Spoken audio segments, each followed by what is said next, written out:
Hey, what's up everybody? Welcome back to Let's Read a Game of Thrones. I'm Riakeem and I'm going to be reading the first Jon viewpoint chapter, chapter 5. Let's get into it.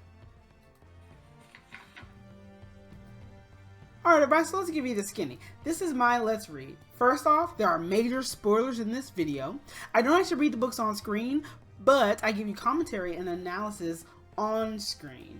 This is the very first Jon viewpoint chapter of George R. R. Martin's A Game of Thrones. More details are in the description below. Please check those out if you have time. What happens, important stuff, and more, that's all what I'm going to be covering in this video. I like to do my synopses by parsing out the who, what, when, where, why. And then I also like to talk about some of the major plot points of the chapter. So for starters, the who in this chapter is Jon, Benjen, and Tyrion, with Jon of course being our viewpoint character. The what, we have Jon attends the king's welcoming feast. When, it's the 4th hour into the king's welcoming feast, presumably on the same day that the king arrived, but it might be the next day. We know he's in town for a couple days or a while before they head back. The where is the Great Hall of Winterfell. Now, in medieval literature, if you read a lot of Arthurian literature or fantasy tales, the Great Hall is typically where you see big celebrations. It sometimes is in a tavern or it's in a building all its own. It's usually in the center of a town or a castle town or a village, and it's just kind of where workers and people get together at the end of the day and drink with song and mead or ale or what have you. And that's where this chapter is taking place. Why? Jon is established as an outcast with a choice. We see his character in relationship to some of our other characters so far. So talking about some of the plot points in this chapter, we have Jon goes from enjoying the party to not enjoying the party, and then we have the chat of the bastards, and we'll talk more about that when we talk about the characters. Alright, so let's look at Jon Snow in his viewpoint chapter. We already know that he's got their bastard status. There are times, not many, but a few, when Jon Snow was glad he was a bastard. We see this in the very beginning of the chapter. He is enjoying a lot more alcohol to drink than his siblings are. They have to sit with the royal families because they are a royal family. They sit with the Starks and they sit with the Lannisters and the Baratheons, if you will. And but Jon gets to drink as much as he wants at the party and he doesn't have to sit with them. A bastard had to learn to notice things, to read the truth that people hid behind their eyes. So what we learn from this is that Jon is a very perceptive character. We see through his viewpoint some of the things that he notices about some of the other characters. He notices, for example, that Ned is sort of sitting stiff, sort of stern. He can tell that something is on his father's mind. He sees sort of a, I'm just gonna be outright, so he sees sort of a bitch in Cersei, right? He sees a sort of snarkiness behind her eyes. Even at 14, Jon could see through her smile. You know, it's kind of deceptive. He sees, he really sizes up Robert. He even says, you know, this is a king. He's, you know, he's fat, sloppy. And then when he sees Jaime Lannister, he's like, no, that's what a king should look like. And then he also sees Joffrey. We'll talk a little bit more about that when we talk about Joffrey's character later, but you know, he just sizes up the other characters very well and very perceptive. What we get is that what he sees in other characters can probably be assumed to be true, at least from what we know so far. I will never father a bastard, he said carefully. Never. He spat it out like a venom.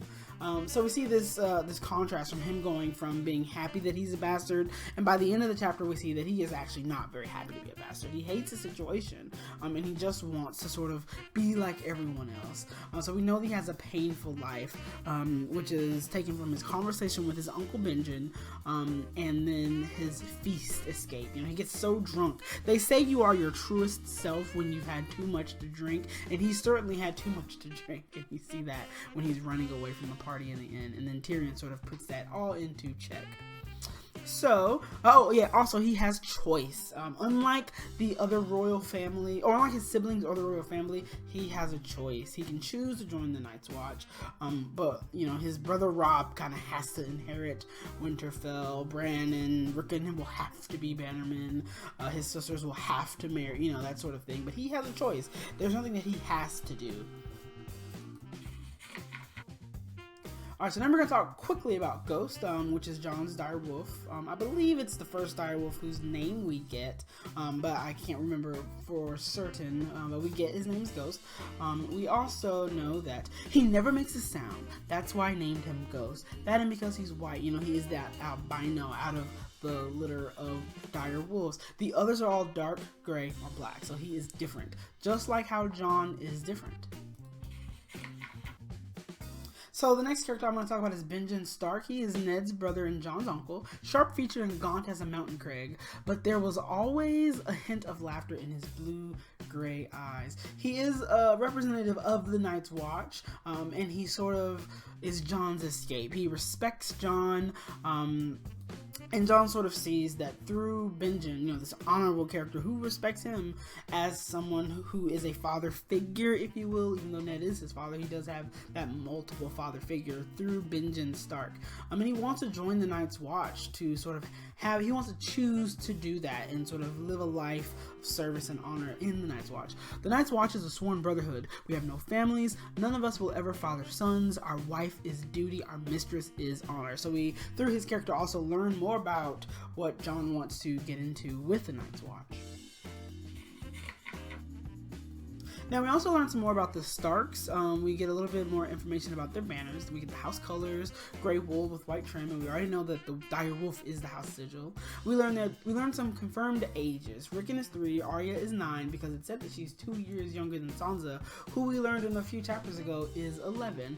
We learn a little bit more about Robb Stark. Well, not really, but we see him wearing the house colors to the King's Feast. We learn a little bit more about Catelyn and that she can be kind of tough on Jon, right? Tonight, Lady Stark thought it might give insult to the royal family to see the bastard among them. So giving further, you know, he's a bastard. He doesn't even get to sit with the royal family. So said that like 100 times. Sorry. So now we're going to talk about Tyrion Lannister. Tyrion is one of my favorite characters in the books. He is a dwarf. In his eyes, a dwarf is a bastard. He's called the Imp. All that the gods had given to Cersei and Jaime, who are both described as being very beautiful and pretty, they had denied Tyrion, right? So he is ugly. Poor Tyrion, right? He's described as being ugly. He has one green eye and one black eye.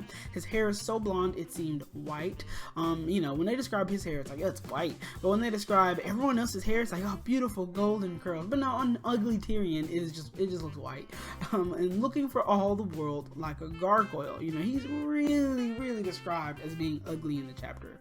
All dwarves are bastards in their father's eyes. And that sort of gives you, this is a line that Tyrion says to Jon.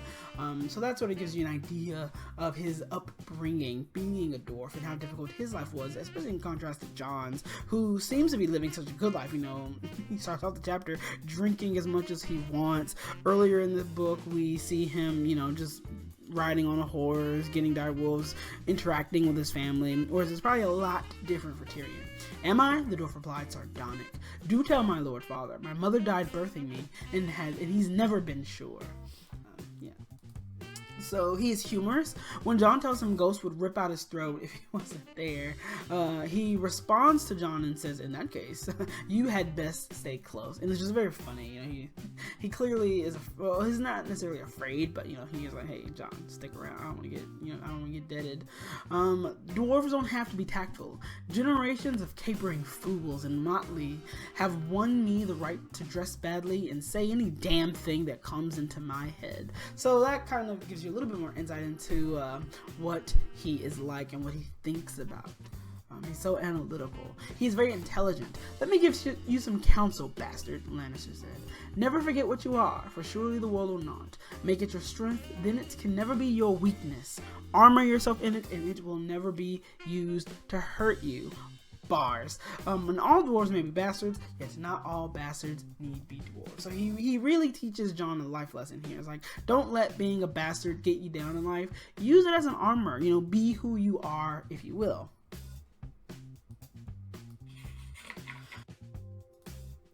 Alright, so looking at some of the other characters, particularly the Lannisters, we get a little bit about a lot of Lannisters. We overall learn that they have crimson banners with the sigil of the lion, and we also get Baratheon gold. It's just really just kind of thrown in with Starks and Lannisters, but I mean, no one really seems to care. We don't even learn about the Baratheon family still. We see Sir Jaime Lannister, Cersei's twin brother, tall and golden with flashing green eyes and a smile that cut like a knife.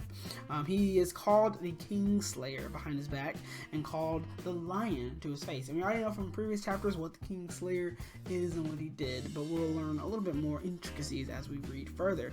That's not all caps, but we learn that Cersei is as beautiful as men said. She has green eyes and long golden hair. We are introduced to Princess Marcella. I hope I pronounced that correctly. That's such a pretty name, isn't it? She's not quite 8 years old, but she's described as being a wisp of a girl. Her hair a cascade of golden curls. But Jon thinks that she is insipid. Not Rob, disregard that, but Jon thinks that she is insipid. We see Tommen, who has white blonde hair, longer than Arya's. I don't think we quite get Tommen's age here, or maybe it was 7. Don't take my word for that, but you gotta read the book. I'll try to make sure I update that in the PowerPoint. But we also see Prince Joffrey Baratheon, who is the oldest son, taller than Jon and Robb. He has his sister's hair and deep green eyes from Cersei. Jon notices Sansa looked radiant as she walked beside him, but Jon did not like Joffrey's pouty lips or the bored, disdainful way he looked at Winterfell's Great Hall. Now, you may be wondering why I listed these characters under the Lannisters page instead of like the Baratheons page, because technically the characters are Marcella Baratheon, Tommen Baratheon, let me get the mouse to do, yeah, so we have Marcella Baratheon, Tommen Baratheon, and Joffrey Baratheon, but that's just because I didn't want to do a whole new Baratheon page.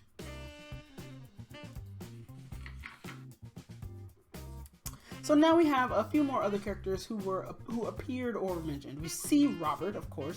The king was a great disappointment to Jon. His father had talked with him often. The peerless Robert Baratheon, demon of the trident, the fiercest warrior of the realm, a giant among princes. Jon saw only a fat man, womp, womp, wompity, wompity, womp, red face under his beard, sweating through his silks. He walked like a man half in his cups, like a drunk man half in his cups. We see more about Theon Greyjoy, who ignores Jon, just like he did earlier in the series. We also learn a little bit more about Daeron Targaryen, who was only 14 when he conquered Dorne. So just a little bit of Targaryen history for your faces. Jon looks up to Daeron Targaryen and is 18 when he died. So that was a 4-year summer if you do some calculations from what you're given in the text. Alright, so thanks for watching. This has been Let's Read a Game of Thrones, the first Jon viewpoint chapter. Please like, comment, and subscribe on my video. My name is Riakeem, and I really appreciate you for sticking around. Again, I plan to make more videos as the time goes on. I'm bringing you videos every Monday, Wednesday, and Friday, and you can follow me on all of these social medias. So please share this video as well so my channel can grow, and then my videos will just get better and better and better. But have a great Wednesday night, everybody.